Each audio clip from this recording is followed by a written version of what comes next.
Hi friends, मैं आपका financial दोस्त शांतनु राय, एक एक्स बैंकर और एक फाइनेंशियल कंसल्टेंट। आज मैं आपका वेलकम करता हूं एक बहुत ही वर्सेटाइल टॉपिक में, जिसकी जरूरत, ये वर्सेटाइल एक फाइनेंशियल वर्सेटाइल टॉपिक है जिसकी जरूरत एक बंदे को, एक इंडिविजुअल को जब उसकी जॉब लगती है तब से लेके जब वो रिटायरमेंट होने वाला होता है उसका, जिसमें 1-2 साल बचे होते हैं, तब तक उसकी पूरी लाइफ साइकिल में कभी भी पड़ सकती है। उस टॉपिक का नाम है पर्सनल लोन्स। सो आज हम पर्सनल लोन को डिकोड करेंगे, कैसे मिलता है, क्या क्या प्रोसेसेस इन्वॉल्व होते हैं, सब जानेंगे। क्योंकि आप बेस्ट हैं तो आप डिजर्व करते हैं best rate, best processing fees और बेस्ट बैंक। फ्रेंड्स, जैसा कि मैंने आपको अभी एक्सप्लेन किया कि पर्सनल लोन फैसिलिटी या पर्सनल लोन एक अनसिक्योर्ड लोन है। तो मार्केट में कम से कम 10 से 15 फाइनेंशियर्स हैं, बैंक्स प्लस एनबीएफसीज, जो पर्सनल लोन प्रोवाइड करते हैं। उनके अलग अलग उनकी यूएसपीज होती हैं। जैसे ये पर्सनल लोन है, ये 50,000 से रेंज करके 60 लाख तक जाता है। मतलब एक कस्टमर को 50,000 से लेके 60 लाख तक का पर्सनल लोन मिल सकता है, डिपेंडिंग अपॉन इट्स क्रेडेंशियल्स, कि मतलब वो कितना अर्न कर रहा है, उसका घर अपना है कि नहीं, वो उसके लोन्स कितने चल रहे हैं। सो ये सब फैक्टर्स हैं। इन फैक्टर्स के बारे में हम बात करेंगे बाद में। जो rate of interest personal loan में होता है वो 10.25% से लेके 28-29% तक रेंज करता है।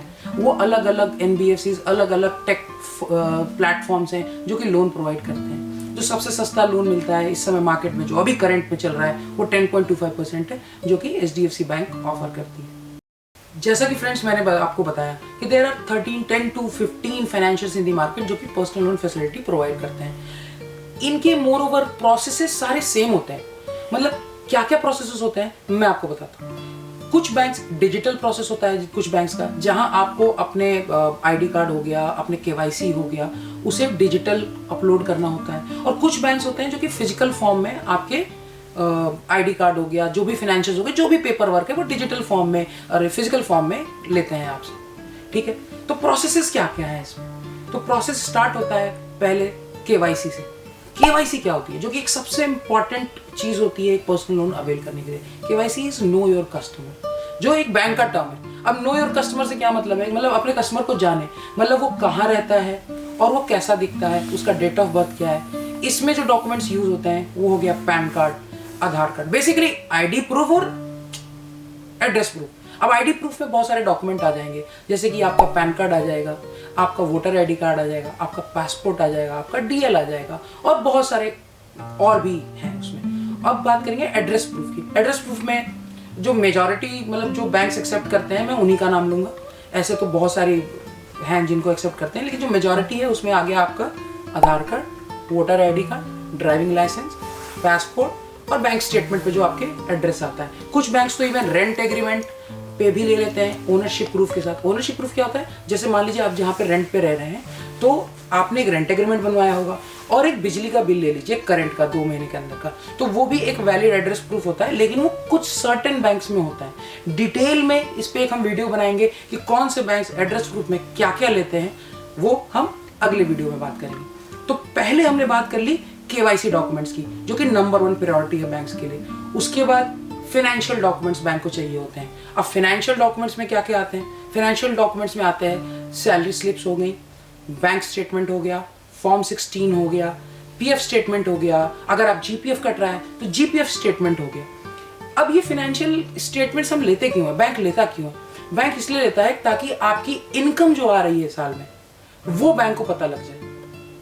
क्योंकि आज का मार्केट है ना, उसमें बहुत ही इंसेंटिव ड्रिवन मार्केट है, जिसमें बेसिक सैलरी, बेसिक कंपोनेंट्स कुछ होते हैं और इंसेंटिव्स बहुत ज्यादा मिलते हैं। तो एक ओवरऑल इनकम पैटर्न ड्रॉ करने के लिए बैंक पहले 3 महीने की या 6 महीने की सैलरी स्लिप लेता है आपसे, 6 महीने की बैंक स्टेटमेंट लेता है, ये देखने के लिए कि सैलरीज रेगुलर क्रेडिट हो रही हैं कि नहीं हो रही हैं। और उसके साथ फॉर्म 16 लेता है। फॉर्म 16 में आपका एनुअलाइज जितना टैक्स आपने भरा है इनकम पे, वो दिख जाता है। उससे आपकी पूरे साल की इनकम डिराइव हो जाती है। उसे भी बैंक्स लेते हैं डिसीजनिंग करने में। पीएफ स्टेटमेंट से ये पता चल जाता है, जब भी आपका पीएफ स्टेटमेंट निकलता है तो बैंक्स उसे इसलिए लेते हैं, उससे पता चल जाता है कि आप करेंटली उस ऑर्गेनाइजेशन में वर्किंग हो और आपका पीएफ का पैसा आपका एम्प्लॉयर ऑर्गेनाइजेशन जमा कर रही है। ये हो गया फाइनेंशियल डॉक्यूमेंट। हमने बात कर ली केवाईसी डॉक्यूमेंट की, हमने बात कर ली फाइनेंशियल डॉक्यूमेंट की। अब बैंक एक और प्रोसेस पे बहुत ज़्यादा ध्यान देता है, जो कि वेरिफिकेशन प्रोसेस होता है। वेरिफिकेशन प्रोसेस क्या? दो तरह की वेरिफिकेशंस होती हैं। जो आपने डॉक्यूमेंट्स सबमिट किए हैं बैंक में, आइदर KYC डॉक्यूमेंट्स और फाइनेंशियल डॉक्यूमेंट्स, और एक वेरिफिकेशन इनिशिएट करता है या एक और वेरिफिकेशन पे ध्यान देता है आपके रेसिडेंस और आपके ऑफिस वेरिफिकेशन पे। अब KYC की वेरिफिकेशन कैसे करेंगे? तो वो बैंक के पास अपने अपने टूल्स होते हैं, कई सारे सॉफ्टवेयर्स होते हैं जिससे उनको पता चल जाता है कि आपके पैन कार्ड की ऑथेंटिसिटी क्या है, आपके आधार कार्ड पे कुछ छेड़छाड़ तो नहीं की गई है, ठीक है। और फाइनेंशियल डॉक्यूमेंट्स में उनके बहुत सारे चेक्स एंड बैलेंसेस होते हैं जिससे वो पता लगा लेते हैं कि आपके बैंक में जो सैलरी आ रही है वो टाइम से आ रही है। फॉर्म 16 आपका चेक कर लेते हैं वो साइट पे जाके कि आपका टैक्स फाइल हुआ है कि नहीं इस क्वार्टर का, क्योंकि क्वार्टरली टैक्स फाइल होता है, तो उस क्वार्टर में, लेटेस्ट क्वार्टर में आपका टैक्स फाइल हुआ है या नहीं हुआ है। तो इस तरीके से अपने चेक्स एंड बैलेंसेस करके बैंक KYC डॉक्यूमेंट और फाइनेंशियल डॉक्यूमेंट को चेक करता है।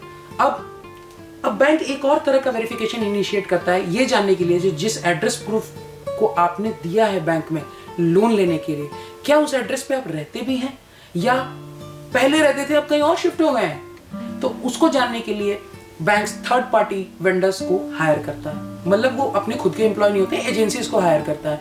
वो एजेंसी मतलब बैंक उसे बोलता है कि ये बंदा, इसने, ये कस्टमर ने अप्लाई किया हमारे यहाँ इस एड्रेस पे, आप जाइए और उसको देख के आइए कि वो वहाँ रहता है या नहीं रहता है, उसके आसपास में जानकारी इकट्ठा कीजिए। उसे बोलते हैं हम CPV, कॉन्टैक्ट पॉइंट वेरिफिकेशन, जो कस्टमर के घर पे होती है। एक और वेरिफिकेशन होती है ये मालूम करने के लिए कि एक्चुअली में कस्टमर ने जो फाइनेंशियल दिए हैं और जो ऑफिस का एड्रेस दिया है वो वहीं पे काम करते हैं या वर्क फ्रॉम होम चल रहा है। मतलब आपकी कंपनी बैंगलोर में, चेन्नई में, आप दिल्ली में बैठे हुए हो और लोन आप दिल्ली से ले रहे हो, जबकि ओरिजिनेशन में आपकी कंपनी कहाँ है, बैंगलोर में है या चेन्नई में है या व्हाट्सएवर जहाँ पे भी। हाँ, उस पे भी होता है, वर्क फ्रॉम होम पे भी लोन होता है, वो एक सेपरेट टॉपिक है जिसमें हम एक अलग से वीडियो बनाएंगे। तो ऑफिस की वेरिफिकेशन बैंक इनिशिएट करता है। वो दो तरीके से सफाइस हो सकती है, या तो आप मतलब जो थर्ड पार्टी एजेंसी है उसका एक एग्जीक्यूटिव है, वो ऑफिस में जाए, गार्ड से इंक्वायर करे, पूछे कि क्या ये यहाँ बंदा काम करता है नहीं करता है, या कस्टमर से मिलने की कोशिश करे उसके ऑफिस के प्रेमाइसेस में, ठीक है। एक तो ये तरीका हो गया जिससे बैंक कंफर्म करता है कि ये कस्टमर जिसने लोन के लिए अप्लाई किया है ये यहाँ इस कंपनी में एम्प्लॉयड है कि नहीं। दूसरा क्या तरीका है? दूसरा तरीका हो सकता है कि हम सब जानते हैं कि मतलब जिस भी ऑर्गेनाइजेशन में हम काम करते हैं वहाँ हमें एक ऑफिशियल मेल ID मिलती है, मतलब बातचीत करने के लिए, कुछ भेजने के लिए, कुछ कम्युनिकेशन करने के लिए, इंटरनल और एक्सटर्नल दोनों। तो बैंक अपने डोमेन से उसे एक मेल डालता है कि इस पे आप रिवर्ट कर दीजिए। जब कस्टमर अपने ऑफिशियल मेल ID से रिवर्ट करता है तो बैंक को पता चल जाता है वो डोमेन चेक करके कि क्या यहाँ एम्प्लॉयमेंट कस्टमर की है या नहीं है। तो ये उसने वीडियो के मतलब उसने KYC चेक कर ली कस्टमर की अपने प्रोसेसेस से, उसने फाइनेंशियल चेक कर लिए अपने प्रोसेसेस से, और उसने चेक कर लिया कि जो आपने एड्रेस प्रूफ और जो आपने कंपनी का प्रूफ दिया है कि जहां आप काम करते हो वहां आप एक्चुअली काम करते हो कि नहीं करते हो। ये 3 प्रोसेस चलते हैं। तो अब हम बात करेंगे कि कंप्लीट कितने दिन का प्रोसेस लगता है एक लोन लेने में। वैसे तो 4 से 5 दिन लगते हैं, मतलब अगर हम सारे फाइनेंशियल्स को मिला दें तो मैं कंसोलिडेटेड बता रहा हूँ। वैसे कुछ बैंक्स तो 1 दिन में भी दे देते हैं, कुछ बैंक्स हफ्ते लगा देते हैं, डिपेंडिंग अपॉन कि उनके प्रोसेसेस कितने रोबस्ट हैं, कितने तगड़े हैं, ठीक है। अब बात करते हैं कि होता क्या जब हम अपनी एप्लीकेशन किसी बैंक में लगाते हैं। तो जैसी देखिए 2 तरीके से एप्लीकेशन लगती हैं बैंक में, एक डिजिटल फॉर्म में लगती हैं और एक फिजिकल फॉर्म में लगती हैं। कुछ बैंक जो हैं वो टोटली डिजिटल हो चुके हैं, जैसे ICICI बैंक हो गया, HDFC बैंक हो गया, IDFC बैंक हो गया, फॉर दैट मैटर और भी ऐसे बैंक्स हैं। और कुछ बैंक है जिनमें फिजिकल फाइल जाती है, ठीक है। तो डिजिटल प्रोसेस में क्या मतलब दोनों में डॉक्यूमेंट सेम ही जाते हैं, कुछ उनके पोर्टल पे अपलोड हो जाते हैं और कुछ हमको बैंक में भेजना पड़ता है। उसके लिए हम एक अलग से सेशन रखेंगे इसके बाद का, जो डिफाइन करेंगे कौन से बैंक डिजिटल पूरा फॉलो करते हैं और कौन से बैंक फिजिकल करते हैं। नेवरदलेस जानना ये जरूरी है कि जब हम अपने डॉक्यूमेंट्स आइदर फिजिकल फॉर्म और डिजिटल फॉर्म में जैसे ही बैंक में अप्लाई करते हैं, मैं अभी आपको ये भी ब्रीफ करूंगा कि हम अप्लाई कैसे कर सकते हैं सर्टेन बैंक्स में, क्या क्या मोड्स हैं। तो जैसे ही हम किसी बैंक में अप्लाई करते हैं तो 3-4 चीजें ना साइमल्टेनियसली होने लगती हैं। वो 3-4 चीजें क्या हैं? सबसे पहले जैसे ही बैंक में आपकी फाइल जाती है तो वैसे तो बैंक पहले आपसे कंफर्म करता है OTP के थ्रू कि आपने ही अपनी डॉक्यूमेंट डाले या किसी और ने आपके डॉक्यूमेंट डाल दिए, ठीक है, तो वो एक वेरिफिकेशन कोड आता है, आप उसे ओके करते हो, आपकी एप्लीकेशन बैंक में लग जाती है। जैसे ही आपकी एप्लीकेशन बैंक में लगती है, सबसे पहला काम होता है आपका सिबिल निकालता है बैंक। बैंकों के पास उनके सॉफ्टवेयर होते हैं, उनके सिबिल से टाई अप होते हैं, वो आपका सिबिल फेच करते हैं।